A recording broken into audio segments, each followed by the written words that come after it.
Geordies, welcome back to another episode, and I hope everyone's well. And today we're going to just talk about this transfer window, talking about the possible outgoings, the limited incomings, and also the contract renewals that I disagree with. So I want to hear your thoughts throughout this episode as well. But I want to start by some positive news because Sandro Tonali has been speaking about Newcastle in Italy, doing an interview. And one thing I'll say about this is very exciting because usually when players go away on international duty, they feel like they're invincible and the club won't find out about what they've said. And sometimes they do go in on their club. We've seen that with Romelu Lukaku, and we've seen loads of players do it throughout their careers. But this time, Sandro Tonali's done an interview in Italy, and he said some beautiful words. I'm very happy where I am. I found a place who care about me, and I care about them. Now, one thing I will say about this is, when he went through his suspension, Sandro Tonali would have had a lot of friends or people in football that would have turned their back on him. Now, Newcastle United didn't do that, and I think he appreciates that, and he's very happy where he is. I don't want to break any bonds I have built in Newcastle United. I am very happy here. Very rarely will you see a player go out on international duty and have such nice words about their football club. Like I say, we've seen it plenty of times where players go on international duty and feel like because they're speaking in a different language, nobody will understand and the words won't get translated, but they absolutely do. And then he went on to speak about the Carabao Cup and the importance of winning that and how special it was of beating Liverpool, Chelsea, Arsenal along the way, and how difficult it was and how much of a community Newcastle United is. So I personally think he's going absolutely nowhere, and these comments tell you exactly that. And half the battle of trying to break into that top six or really establish yourself as a big club is keeping your best players. Sandro Tonali has been absolutely special for us since he's returned from suspension. His ability and his effort and his endeavour off the ball, but in possession, he doesn't get the credit he deserves. Technically gifted, he makes the right decisions, he can drive with the ball, he can link up play, he can orchestrate attacks, he can break up play. He's a complete midfielder who can do it all. He scored a couple of goals this season as well. Those runs into the box from deep are frightening for opponents. He's just a special player, and I'm starting to believe that he's a special human being as well, because you can see how appreciative he is of Newcastle United to stand by him throughout his suspension, and he's starting to repay that in performances, and that's all we ask for. Somebody that puts their body on the line for the club, that'll play for the badge, that'll run no matter what the score is. Even if we're getting beat 5-0, you can always count yourself that you've got a Sandro Tonali that will give you 100% effort. And that's all that Newcastle United fans want, right? Correct me if I'm wrong, but to me, that's all I want. I can accept somebody giving the ball away or missing a chance or scoring an own goal. I can accept that as long as they're giving 100% effort. That's all I care about in Newcastle United. And speaking about players giving 100% effort in Newcastle United, so it looks like Newcastle United are in talks with Callum Wilson John Ruddy over a new contract. Mark Gillespie's contract has been extended. Lloyd Kelly joining Juventus on a permanent deal, and Jamal Lewis has been released. I'm happy Jamal Lewis has been released. Lloyd Kelly is going. I think we're getting in the region of somewhere 15 million from. Juve fans are not happy about that because they don't rate him at all, but I'll happily accept that amount of money for Lloyd Kelly. Mark Gillespie, would I extend his contract? No, I'm sorry, but if we're looking to bring in James Trafford, then we've got Nick Pope as well, and we maybe just need one other goalkeeper just in case of a crisis. We do not need 6 or 7 goalkeepers on our books, because even if, let's say, he's earning 10 grand a week, that's 10 grand a week that we could be spending on bringing in a better player that will fill our squad. We could offer more wages to a player to possibly get him over the line, and that's what I'm getting to. And Callum Wilson, for me, look, he's been a great servant. He's had a terrific career, and I could only wish for a career like Callum Wilson. But let's be honest. Let's be brutally honest. He's not good enough for where we want to be. He's not good enough for Champions League level. He can't do it in the Premier League anymore. And we're seeing that at the back end of last season. And I got asked why we're looking for a striker. Goals win you games of football. If Alexander Isak is not playing or is injured or suspended or anything can happen throughout the season, we've got Callum Wilson to rely on.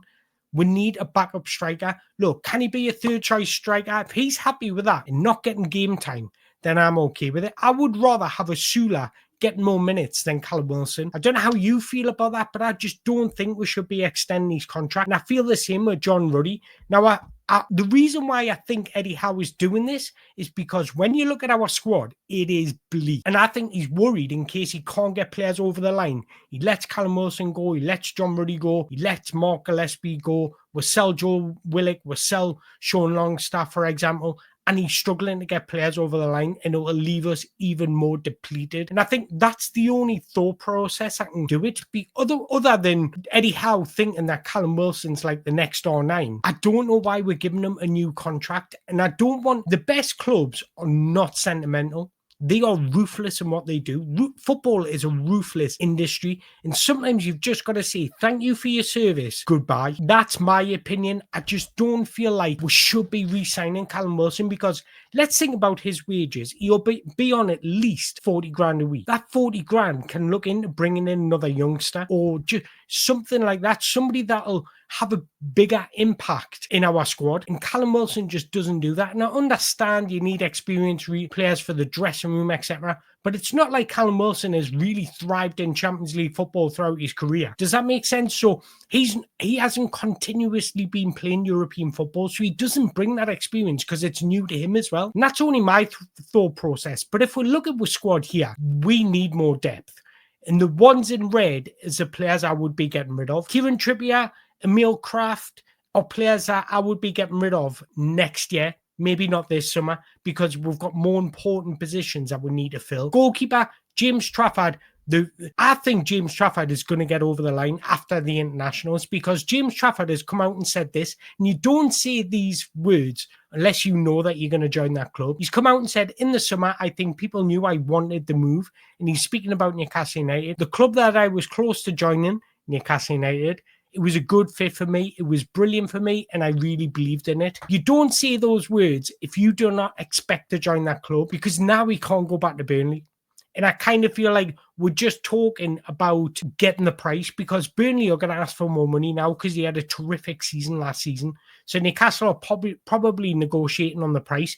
Maybe we're going to sign him for 20 million. Burnley have asked him for 30 million. So we're trying to get in between, somewhere like 25 million with add-ons. Something like that is my guess. But you don't say those words unless you're certain you're going to be joining that club. And that is why I feel when we're re-signing John Ruddy or Mark Gillespie, there's no need for it if we're going to be bringing in James Trafford. That's my personal opinion, but I want to hear your opinion as well. But when you look at our midfielders, we play with 3 midfielders.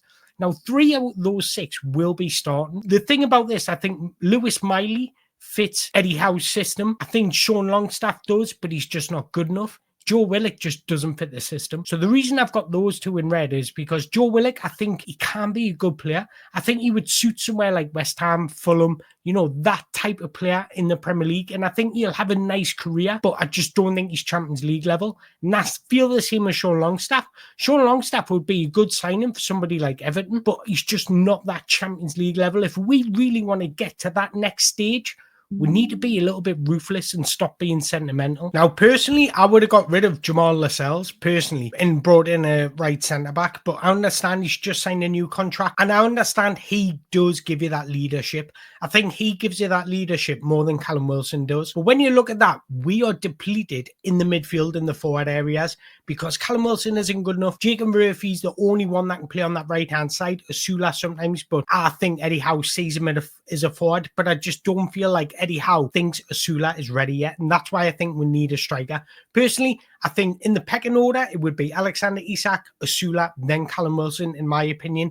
But then we've got Anthony Gordon, Harvey Barnes, who can play on the left. So we're pretty much covered for the left-hand side. But there has been talk about Lewis Miley. Fabrizio Romano tweeted last month that clubs, including Bundesliga clubs and Premier League clubs, were interested in signing Lewis Miley, who was looking for more game time. So it's come out recently that Crystal Palace are among the clubs interested in Lewis Miley, who's eager for first-team football and willing to leave Newcastle United to get it. While the club are reluctant to sell the homegrown talent, they consider cashing in, I understand. Now, I don't know how credible this source is. Now, I can see why Crystal Palace would want somebody like Lewis Miley because they want expansive passers in their midfield. You think Adam Wharton, he's got that vision just to ping the ball about, and so is Lewis Miley. So I kind of feel like I understand why they would look for that type of profile. But in my opinion, we should be keeping Lewis Miley. We are depleted in the midfield areas as it is. And the only backup option I trust out of those three is Lewis Miley. He's got the quality. He's 19 years old. He's only going to get better. And don't forget, we played in the Champions League and he held his own at PSG and against Milan and against Dortmund. So you're not a bad player if you can do that. It's just getting those consistent minutes to prove yourself and build up that confidence. He is a good player. Very good player, and I would keep him in the squad for rotational backup options. Now, I understand why the media are making a story out of this, because you want to play football. Last season, he didn't play enough football. So in his head, he's probably thinking, what's going to happen next season? Well, guess what? We've got more games next season, so you're going to get more game time. And I actually think that he offers our midfields something that we don't have. And that's, there's a saying in football, right? When you play in football, if the crowd wasn't there, you'd hear footballers saying this all the time: find a pass.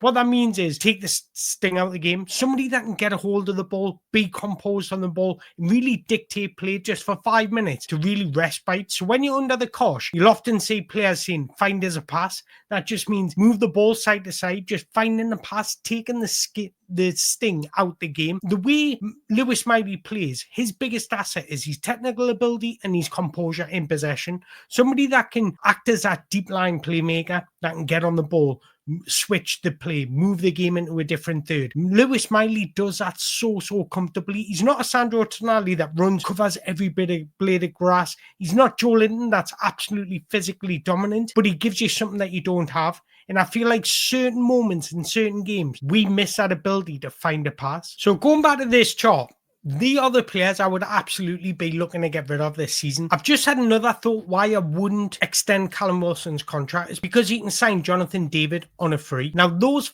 wages that we're spending on Callum Wilson could get Jonathan David over the line. Now, it's going to be difficult to get him because he's got a lot of suitors. Napoli have been in for him. I know Saudi Arabian clubs have been in for him. So he's got clubs after him, so it will be difficult to get him, but the more wages you can offer him without going over the top, the better. Now, I'm not expecting us to go and spend 300 million. I don't think we should overpay for players. I don't think we should overwage players, give them wages that are just absolutely unrealistic. That's why I'm not surprised we walked away from the Bryan Mbeumo deal, because 250k a week, he's not deserving of that. Man United want to go and spend that, that's their prerogative, but look, that has got them in this situation. I don't want Newcastle to be like that.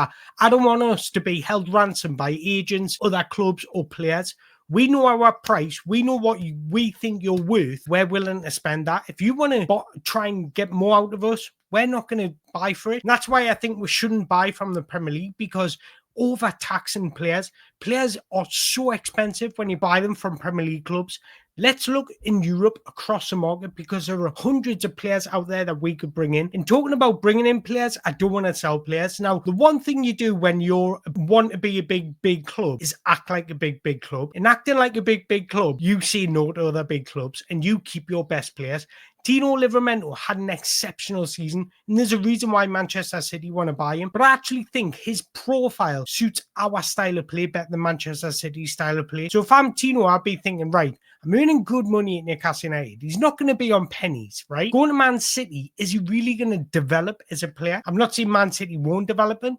They use their fullbacks in a different way to the way we do. And the way we use our fullbacks absolutely complements Tino Livramento. But I keep on banging the drum that to be a big club, you've got to act like a big club. And that's saying no to other big clubs.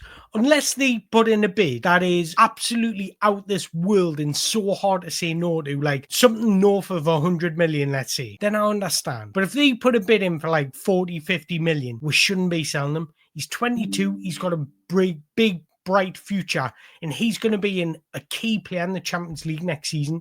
So I want to talk about how are we going to spend before July comes, and I really don't think we will, because you've got to hand it. The PSR deadline is the 30th of June. This creates a situation where clubs will want, if they buy a player, they might have to sell a player. So if we buy a player in June, we're on a tight margin when it comes to PSR.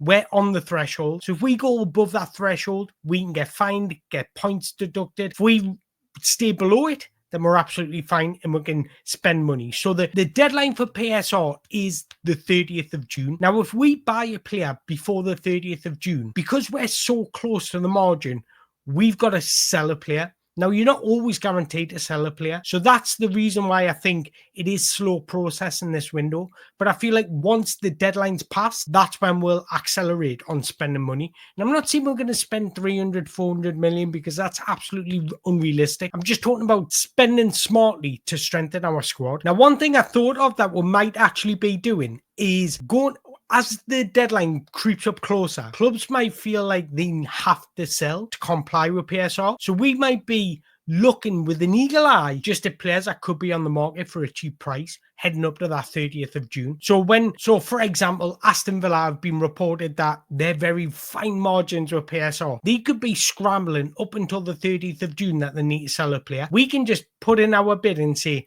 right, we'll take them off your hands for X, Y, and Z. Aston Villa might have to sell to comply with PSR. But I get a lot of questions about how is Man United complying with PSR? Man United were going to fail PSR last time the deadline was coming up. Guess what Premier League did? Loaned them 40 million so they could comply with PSR. So you can't sit there and tell me that these big sick clubs don't get more looked after than any other club. Everton, Leicester have had points and are going to get points deducted because they failed to comply with PSR. Man United were 40 million below the PSR threshold, but yet the Premier League loaned them 40 million so they can comply with PSR. Just telling you, it's so difficult for us to break into that. So when we're not spending money, I understand it. I get it, because the worst thing that could happen is us having a points deduction next season because you're already starting on a back foot. May as well hold out, comply with PSR, and then we've got 3 years from the 30th of June, 3 years until the next deadline. So we can spend money this window and then we can make it even throughout the next 2 years, for example. So there's a lot of ways you can do it. I actually think Newcastle are doing it quite smartly, if I'm being perfectly honest. I understand the importance of bringing in bodies early. I spoke about that in my last video, but I can understand because of PSR restrictions why they're just holding off until after the deadline. And the final thing I want to talk about is being ambitious in the transfer market. Crystal Palace have explored an ambitious deal for Sporting Lisbon Ousmane Diomande, one of the most highly rated centre-backs in Europe, as they look to build on their FA Cup triumph last season. I don't know how credible this source is. I really don't. But these are the types of players that we should be looking at. We should be speaking to Sporting Lisbon, speaking to his agent, getting the finances, crushing the numbers, and see if that falls within our budget. Because I spoke of the importance of yesterday of profiles and partnerships build a successful team. He certainly complements Botman or Dan Burn because he brings you pace. We don't have pace in our backline, so he brings youthful experience, he brings pace, and that's exactly what would complement Botman or Dan Burn, because let's be honest, they're not the quickest guys on the block. They haven't got the quickest turn of pace, whereas Diomande does, and he would actually tick a lot of boxes. He's young, he's got experience, he's played European football, he's played in the Champions League, he's played over 100 games already, he's quick, he's dynamic, he's good in possession, he's strong out of possession. Is he a little bit raw in his positioning and his decision making? Absolutely. But Eddie Howard, once again, has proven that he can coach players into being better players. So these are the types of profiles I want us to go look for. And you just know he's had a good education playing in this for Sporting, because they make players as well as human beings. So just before I go, there has been rumours that Luis Diaz might leave Liverpool. Liverpool have said they don't want to sell him, but if he does, who would replace Luis Diaz? The media are suggesting Anthony Gordon, and we all know there has been links from Liverpool to Anthony Gordon in the past. Newcastle have valued Gordon at around 80 million, which would represent a club record sale if that was agreed. Also seeing the media saying Jack Grealish should replace Anthony Gordon. Personally, I don't want to sell Anthony Gordon. I know he had a bad end of the season, but he's a good player. He is a very, very talented player, and he's crucial to the way Eddie Howe wants to play. The thing about Jack Grealish, I think he's very, very talented, but he doesn't offer you what Anthony Gordon offers you. The different profiles of players, and I don't think Jack Grealish's profile would fit our left-hand side, because we've seen Anthony Gordon thrive under Eddie Howe, and that's somebody that is direct with the ball, that's quick, will run in behind. Jack Grealish isn't that type of player. I prefer Jack Grealish centrally. He's not a pure wide player like Anthony Gordon is. So there is other options if Anthony Gordon was to leave. You've got Malik Fofana, that's currently at Lyon. Bradley Barcola could price him out of PSG. It would be expensive, but you never know. Antonio Nusa, Alberto Morello, Julian Duranville, Jamie Gittins, Karim Adeyemi, and the list goes on. There's just a few examples. But like I said previous, I want to keep Anthony Gordon.